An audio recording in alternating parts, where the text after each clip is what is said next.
On voit souvent des images sur des réseaux sociaux. Des chrétiens qui affichent leur nouvelle maison, leur nouvelle voiture, leurs vacances de luxe. Hashtag béni, hashtag faveur divine, hashtag Dieu est bon. Et pendant ce temps, leur cœur se vide. Je ne juge personne. Attention, Dieu n'est pas contre la bénédiction matérielle. Mais laissez-moi vous poser une question. Combien de personnes connaissez-vous qui ont grandi spirituellement avec de l'argent? Vraiment grandi. Pas qui ont grandi leur ministère, leur influence ou leur plateforme, mais leur cœur, leur intimité avec Dieu, leur humilité, leur dépendance à Christ. J'ai écouté un témoignage et ça m'a fait mal au cœur. Une sœur racontait comment son diagnostic de cancer l'a révélé à elle-même. Elle a dit: j'ai réalisé que pendant toutes ces années de prospérité, j'avais un cœur mort. Il a fallu que je tombe malade pour que je retrouve mon premier amour. Vous comprenez ce que ça veut dire? Il y a des moments dans votre vie où votre cœur est en danger extrême. Et le pire, c'est que ces moments ressemblent souvent à des bénédictions ou à des épreuves normales. Aujourd'hui, je veux parler de 3 moments importants dans notre vie. Proverbe 4, 23 ne dit pas « garde ton cœur de temps en temps ». Il dit « garde ton cœur plus que toute autre chose ». Alors, on va parler de 3 moments critiques au courant desquels il est très important de faire attention et de bien garder son cœur, car on peut très facilement broncher. L'homme a tendance à considérer des choses qui sont éphémères, des choses qui ne durent pas très longtemps. La nature de l'homme, ses sens, le poussent à vraiment considérer les choses de la vanité. Mais Dieu, lui, son attention se tourne vers le cœur. Il se tourne vers les passions que l'homme a, vers ses motivations. Qu'est-ce qui est à l'intérieur de son cœur? Dieu qui sait voir nos cœurs, il sait distinguer la sincérité de nos actions. Et c'est là la vraie clé de la conversion. Car la foi ne consiste pas à poser des actes, mais plutôt à l'état de notre cœur, à la conviction intérieure qui motive nos choix, qui motive nos actions. Ainsi, les œuvres sont les conséquences de notre foi. Elles n'en sont pas la cause. Et Dieu savait ça depuis très longtemps. Et nous voyons ça avec l'histoire d'Israël. Lorsque Israël a quitté Égypte et que Dieu l'a établi à Canaan, Dieu avait un plan d'être, bien sûr, le Dieu d'Israël, mais Israël devait être différent des autres nations. Le plan de Dieu, c'était pas que Israël ait un roi, mais Israël a insisté d'avoir un roi. Mais quand il a fallu choisir le roi, il fallait que ce soit Dieu qui décide, lui qui sait voir le cœur. Mais il y a eu une interaction entre Dieu et Samuel, le prophète, celui qui devait être utilisé pour trouver qui devait être le roi. Voyons ensemble leur interaction. Mais le Seigneur lui dit: cet homme est beau et il est grand, mais ne fais pas attention à cela. Ce n'est pas lui que j'ai choisi. Je ne juge pas comme les êtres humains. Les gens font attention à ceux qui se voient, mais moi, je regarde le fond du cœur. Dans 1 Samuel chapitre 16, le verset 7. Nous voyons donc combien le cœur est très important pour Dieu. Dieu veut choisir un roi. Il dit à Samuel: moi, mes critères ne sont pas les critères des hommes. Vous, les hommes, quand vous considérez la beauté, vous considérez la force, vous considérez la stature, vous regardez ce qui est plus beau, qui est plus grand, qui est plus fort, qui a le plus étudié. Mais moi, Dieu, je considère le cœur. Il dit: de tout cela que tu as vu, là, Samuel est en train de choisir parmi les fils de Jessé, le papa de David. Mais David n'était pas là. Et tous ses grands frères qui étaient là, qui étaient qualifiés, qui étaient des hommes d'armée, qui étaient des hommes qualifiés au vu de ce que les hommes considèrent. Parmi tous ces hommes-là, Dieu n'était en train de choisir personne. Alors, nous voyons pourquoi Dieu insiste. Il dit: garde ton cœur plus que toute autre chose. Parce que pour Dieu, lui, c'est le cœur qui compte. Et le cœur n'a rien à voir avec ce que nous voyons. Nous avons vu dans les vidéos passées, pour ceux qui n'ont pas vu, je vous invite à aller les regarder.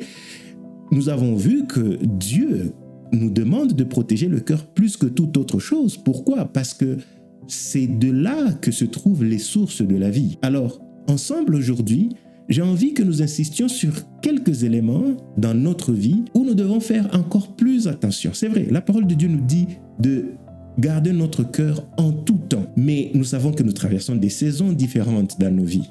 Aujourd'hui, j'ai envie de nous interpeller, nous tous, à faire très attention dans 3 moments délicats dans nos vies personnelles. Alors, regardons ensemble. Quand est-ce que votre cœur est le plus vulnérable? Premièrement, dans la prospérité. Et oui, dans les moments de prospérité, dans les moments où tout va bien, dans des moments où nous pensons que rien ne peut nous arriver, c'est l'un des moments où nous devons faire le plus attention. Et ces moments, nous les connaissons. Nous savons parfois que nous traversons des moments très bien, des périodes de vache grasse, comme on peut le dire, où tout est beau. Cela peut être une prospérité sociale, ça peut être une prospérité financière, ça peut être une prospérité matérielle. Qu'à cela ne tienne, lorsque tout va bien pour nous, alors nous sommes le plus en danger. Mais pourquoi? Parce qu'on est enclin à ne pas faire attention. On devient fier, orgueilleux et attiré par tout ce que le monde nous présente. On tombe facilement dans le piège de l'autosuffisance. Et Dieu connaît ce danger. Quand Israël était dans le désert, il a averti Israël au travers de Moïse. Lisons ce que la parole de Dieu dit. Moïse dit, « Le Seigneur, votre Dieu, a promis à vos ancêtres, Abraham, Isaac et Jacob, de vous conduire dans le pays qu'il vous donne. Quand il vous aura fait entrer dans ce pays, vous trouverez là des villes grandes et belles que vous n'avez pas bâties, des maisons remplies de toutes sortes de bonnes choses que vous n'y avez pas mises. Vous trouverez là des puits que vous n'avez pas creusés, des vignes et des oliviers que vous n'avez pas plantés. Quand vous aurez mangé à votre faim, alors faites attention. N'oubliez pas le Seigneur qui vous a fait sortir d'Égypte où vous étiez esclaves. Dieu parle à Israël. Dieu leur promet des bonnes choses. Mais il leur dit, quand vous aurez des bonnes choses, faites attention à vos cœurs. Ne pensez pas que c'est votre force qui vous a donné ça. Parce que vous allez être dans des endroits où ça sera facile pour vous. Vous aurez des maisons que vous n'avez pas bâties. Vous aurez des champs pour lesquels vous n'avez pas trimé. Il y a des fois que l'avantage nous sourit. On trouve du travail très facilement. On trouve de l'argent peut-être parce qu'on a fait un très bon deal. Ou on étudie et c'est très facile pour nous. On est toujours premier de la classe. Parfois, on est prospère et on ne sait même pas l'expliquer. Et même quand on sait l'expliquer, gardons nos cœurs. Car ici, Israël, Dieu est en train de leur dire, ne vous dites jamais c'est nous qui avons fait cela. Et au point d'oublier votre Dieu qui vous a fait sortir d'Égypte. Un grand danger, le temps de prospérité. Et cela n'a pas tardé. Juste en Deutéronome toujours, chapitre 32, le verset 15, voici ce qui est écrit. Alors Israël grossit, mais il se révolte. Oui, Yeshurun devient gras, épais, rempli, et il abandonne Dieu, son créateur. Que c'est triste, toujours dans le même livre, on n'a pas quitté Deutéronome. Nous étions au chapitre 6, maintenant au chapitre 32. Dieu a donné un avertissement dans les précédents chapitres en disant « N'oubliez pas votre Dieu ». Mais dans le chapitre 32, on nous dit « Israël a abandonné son Dieu ». Il a mangé gras. Il était dans des grosses maisons. Il avait tout ce qu'il fallait. Finalement, pour Dieu, c'est comme s'il pouvait se dire « Autant les laisser en Égypte. Pourquoi les amener jusqu'en Israël? La prospérité, elle est bonne pour nous, mais c'est une période très dangereuse. Quand tout est bien, nous devons faire très attention. C'est quand tout était bien pour Satan, quand il était ange de lumière, qu'il a voulu être comme Dieu. Une pensée est montée en lui. Nous lisons ça dans Ézéchiel chapitre 28. Il était élevé plus que tous les autres anges et il devait donner l'adoration à Dieu. Mais en lui est monté quelque chose. Je peux prendre la place de Dieu. Et ça a causé sa chute. Et Néhémie nous explique davantage ce qui s'est passé avec Israël. Ils ont pris des villes bien protégées, des terres fertiles, des maisons remplies de toutes sortes de bonnes choses. Ils ont pris aussi des puits déjà creusés, des vignes, des oliviers et beaucoup d'arbres fruitiers. Grâce à ta grande bonté, ils ont mangé autant qu'ils ont voulu, ils se sont bien nourris, ils ont grossi, ils ont vécu dans l'abondance. Pourtant, nos ancêtres t'ont désobéi et ils se sont révoltés contre toi. Ils ont tourné le dos à ta loi et ils ont tué tes prophètes, qui les suppliait de revenir à toi. Voilà donc une aisance qui a rendu Israël comme un enfant gâté qui n'a besoin de rien d'autre, mais qui a fini par ruiner le pays que Dieu avait promis à ses enfants. Israël a fini dans la captivité à Babylone. Alors comment se protéger dans des moments de prospérité? Que faire quand on est très prospère, quand tout va bien? Premièrement, il faut rester éveillé. Il faut discerner et être conscient des tentations tout autour de nous. La prospérité, elle est très dangereuse parce qu'elle tend à faire grandir la chair au-dessus de l'esprit. Les sens, ce que nous percevons, notre personnalité, nous sommes tellement imbus de nous-mêmes et conscients de nos efforts que nous oublions facilement Dieu. La prospérité essaye de mettre le monde au-dessus de Dieu dans notre cœur. On commence à croire que rien ne peut nous résister, car on a les moyens de nous procurer tout ce que l'on veut. Alors non seulement il faut rester éveillé, mais il faut aussi demander à Dieu la grâce. Nous avons besoin de beaucoup de grâce pour rester humble. C'est pas facile lorsqu'on est prospère de rester humble, de garder ce cœur humble sous l'autorité de Dieu, sous la domination de Dieu. Prions comme David qui a demandé en disant « Seigneur, ne me donne pas beaucoup pour que je ne m'éloigne pas de toi, mais non plus, ne me refuse pas tout pour que je me dise pas, oh Seigneur, où es-tu? Car cette prospérité, elle peut même nous être donnée pour nous tenter, pour nous éprouver, pour voir si vraiment Dieu est au-dessus de cette prospérité. Non seulement demander la grâce, nous devons aussi garder dans l'esprit, ne jamais oublier qu'on a des comptes à rendre. Un jour, tout ceci finira. Un jour, cette prospérité ne servira plus à rien. Elle ne signifiera plus rien du tout. Alors, il faut que nous gardions cela à l'esprit. Tout ce que nous avons, c'est temporaire. Nous sommes venus sans rien et nous retournerons sous cette terre sans rien. Mais entre-temps, ce que nous aurons vécu, tout ce que nous aurons eu, nous aurons des comptes à rendre à Dieu. Et la parole de Dieu nous le dit dans le livre de Luc, chapitre 12, au verset 48. On demandera beaucoup à qui l'on a beaucoup donné et on exigera davantage de celui à qui l'on a beaucoup confié. Alors gardons ceci toujours à l'esprit. Que le moment de prospérité, c'est vraiment un moment délicat. Nous pouvons ne pas le voir dans l'immédiat parce que nous cherchons tous la prospérité. Nous pensons que c'est notre moment, c'est le lieu d'équilibre. Tout celui qui se bat, il se bat pour arriver dans cette période-là prospère. Mais une fois que tu y es vraiment en danger. Alors non seulement dans la prospérité, nous devons faire très attention. Un second moment dont je veux parler aujourd'hui, c'est l'adversité personnelle. Les problèmes personnels de la vie, ça peut être un problème de famille, ça peut être des épreuves dans la vie, ça peut être des pertes, ça peut être des êtres chers que l'on a perdus, ça peut être différents problèmes. Mais quand on est dans l'adversité, là, j'ai vraiment pas beaucoup à expliquer. On sait très bien que notre cœur est en danger. Il est très difficile de garder son sang-froid. Il est très difficile de ne pas pécher.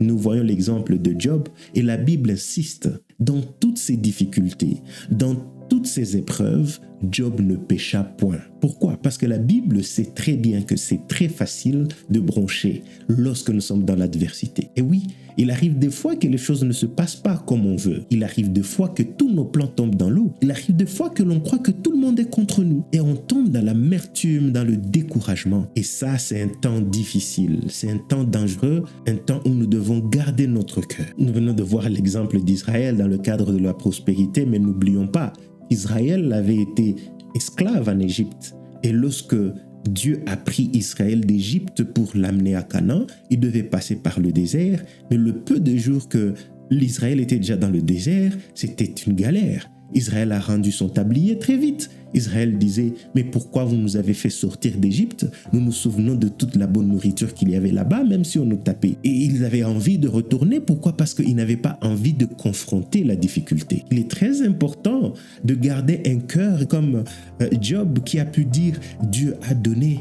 Dieu a repris. C'est une grâce lorsque l'on traverse des moments de difficulté et que l'on parvienne à prononcer ce genre de paroles. Alors que faire? Que faire durant ces moments d'adversité? Premièrement, rappelons-nous toujours que Dieu est fidèle en toutes circonstances. Dieu reste fidèle. Dieu ne nous fait pas passer par des épreuves, par des difficultés sans avoir un plan. Dieu sait pourquoi nous passons par là. Si vraiment nous lui faisons confiance, rappelons-nous toujours de ça. La parole de Dieu déclare dans Romains chapitre 8, le verset 28, « Nous savons encore une chose, Dieu fait tout pour le bien de ceux qui ont de l'amour pour lui. Cela, il les a appelés selon son projet. Dieu fait toujours du bien pour ceux-là qu'il aime.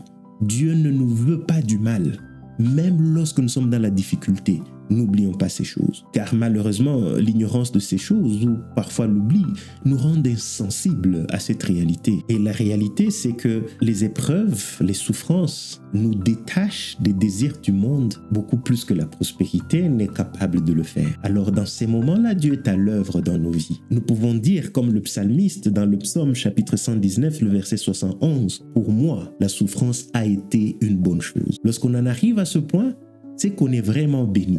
As-tu déjà dit à Dieu, merci de m'avoir fait souffrir, merci de m'avoir fait passer par cette épreuve, car j'ai grandi. Comme Dieu est au contrôle, rien ne peut nous arriver qu'il ne maîtrise pas. Parfois, Dieu, il est comme un médecin qui administre un traitement qui est difficile à son patient, et le patient regarde le médecin, le patient, il dit, tu ne m'aimes pas et je te hais, tu veux me tuer. Que le médecin vraiment sait que le patient doit passer par là pour récupérer, guérir de la maladie. Mais quand on passe par là, quand on est dans la difficulté, on voit le médecin comme l'adversaire. Et souvent, nous aussi, nous avons cette tendance. Mais le jour où nous traversons l'adversité, rappelons-nous que tout ce qui se passe dans nos vies, Dieu est au contrôle. Et oui, Dieu est au contrôle. Donc, car même dans l'affliction, Dieu nous aime. Non seulement Dieu nous aime, mais il arrive des fois aussi que nos prières que nous avons faites il y a longtemps, ça soit pendant les souffrances que Dieu réponde à ça. Donc les afflictions peuvent être une réponse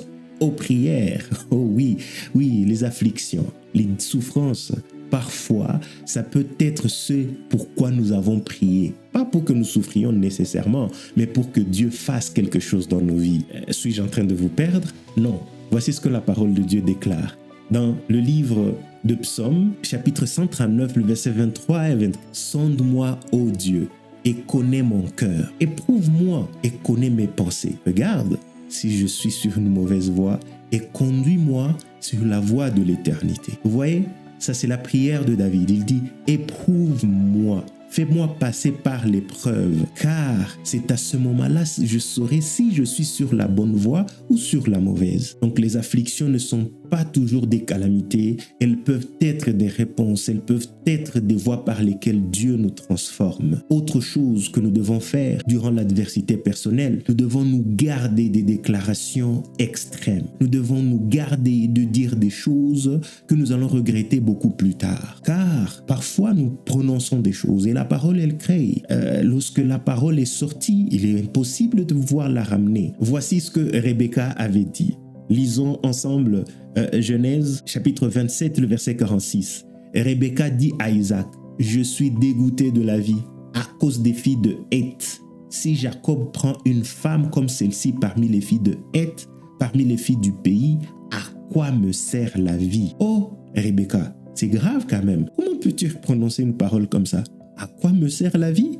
Juste parce que on s'est intéressé à quelqu'un d'autre. Ton mari s'est intéressé à une autre femme. Mais nous savons aussi aujourd'hui que beaucoup de foyers sont en crise et qu'un mari peut porter ses yeux vers une autre femme ou une femme porter ses yeux vers un autre homme. Et souvent on prononce des paroles et on se dit « À quoi me sert la vie ?» Non, n'arrivons pas à ce point. Garde ton cœur plus que toute autre chose. Si cela t'arrive, je prie que Dieu te fasse grâce, que cette période difficile passe. Mais durant ce moment-là, c'est le moment où il faut rester éveillé et faire très attention à ce que l'on prononce comme parole. Alors nous venons de voir ensemble la prospérité, l'adversité personnelle et la troisième et la dernière chose que j'aimerais voir avec vous aujourd'hui, c'est les maladies. Lors des maladies graves, on pouvait mettre ça dans l'adversité, mais j'ai voulu traiter ça de manière particulière parce que souvent quand quelqu'un tombe malade, on est très rapide à blâmer Dieu et à dire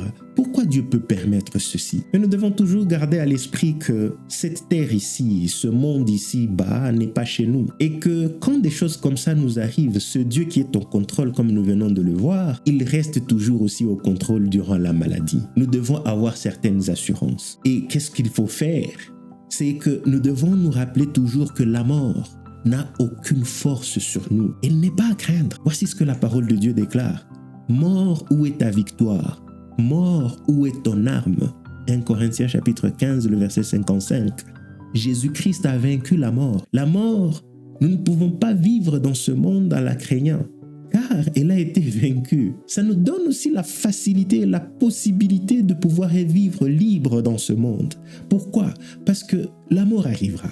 elle viendra, à moins que Dieu nous fasse grâce, que Christ revienne avant que nous quittions ce corps. Mais même maintenant, Dieu ne veut pas que nous vivions dans la crainte. Alors la maladie, même si elle conduit vers la mort, ne craignons pas la mort. C'est vrai, la souffrance, elle est là. Demandons la grâce à Dieu de traverser ce moment de souffrance sans heurts et sans péché. Comme Job n'a pas péché contre son Dieu. Mais quant à la mort, ne craignons pas. Christ l'a vaincu. Et non seulement il l'a vaincu, la mort est une délivrance pour les enfants de Dieu. Voici ce que la Bible dit, Romains 6, verset 7. Oui, celui qui est mort est libéré du péché. Quand on est mort, on est libre. On a rejoint Dieu.